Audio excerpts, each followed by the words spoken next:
Hello and welcome to your astrological vibrations for Thursday, April 13th, 2023 by Gaia Blooming. I'm Mimi and our energy mantra for today is I honor the responsibility of who I am. Today we have a half and half kind of day. We start the day with the moon in Capricorn, so fire and earth, and we are feeling what could be a clash, a square between the sun and the moon, the sun in Aries, moon in Capricorn. And that clashes that sense of responsibility to the world versus your I am energy.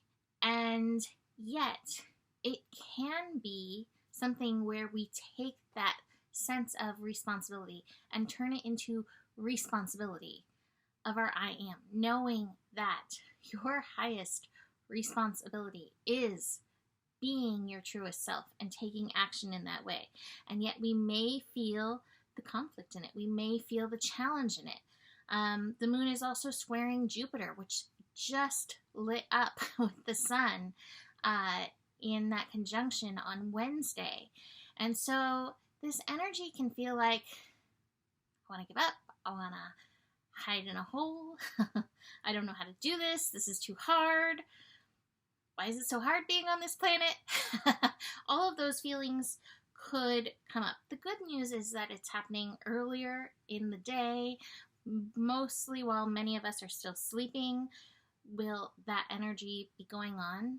And yet there's a part of us that still needs to face those feelings, those parts that want to give up. And remember, the part that wants to give up is under that sense of responsibility, that worldly should, versus the soul, the pulse of you that's like, yes, embracing my I am. Yes, I came to be me. Yes, this fuels me. Now, speaking of that fuel, we will then have the moon shift into Aquarius. So it's not till we have some void moon, probably some dips of energy going on. The moon will shift into Aquarius at 1:42 p.m. Pacific time. So this moves us from fire and earth to fire and air. And fire and air are squirrely. It's rowdy, the word that kept coming. I was like, can I grab that word again? Rowdy feeling energy coming in with the moon in Aquarius. But the moon in Aquarius can instigate, ignite the rebel in the Aries energy. Now, the first connection that the moon makes is with Pluto, though. So we may have to face some of those demons, whether it's picking them up from outside of ourselves, picking up the energies on the airwaves. Aquarius is like a satellite dish that's just tuning into all of the channels at once. And so it's very easy to tune into the fear channels, the challenge channels, especially if you were feeling that with the moon in Capricorn, feeling a little bit of that low energy. And yet, Pluto reminds us you can empower beyond it. So recognizing, oh wait, this is in the airwaves, let me change the channel. Or wait, this is in the airwaves, but this doesn't mean that it's true, it's a story.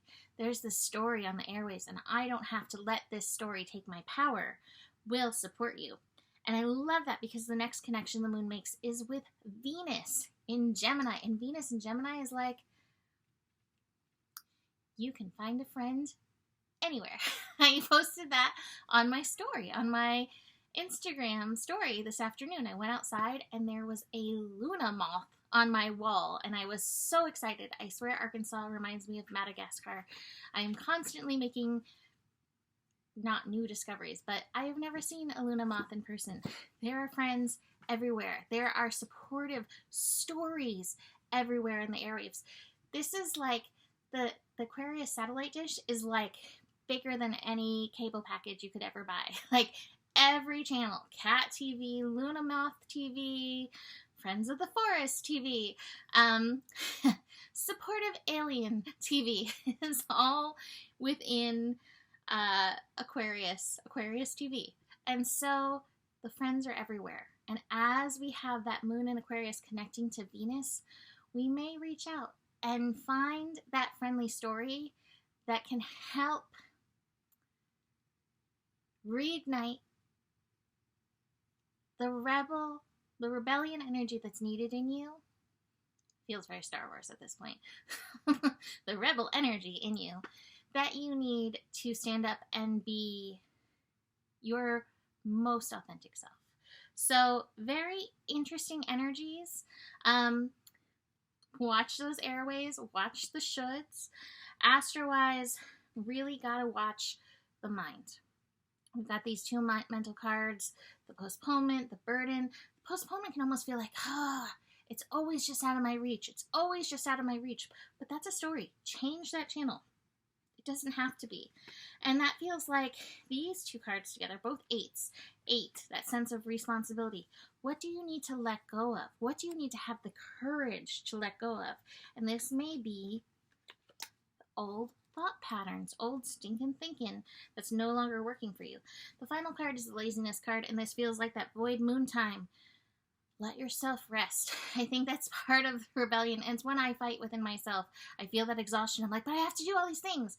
And the body's like, I need to rest and recalibrate. So if you can, give yourself some of that time to rest and recalibrate, because the energies, like I said, are getting rowdy, and that is just going to keep increasing as we build to this eclipse.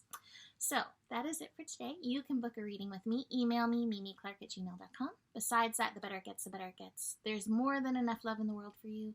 You have the power, and honor your values. Namaste.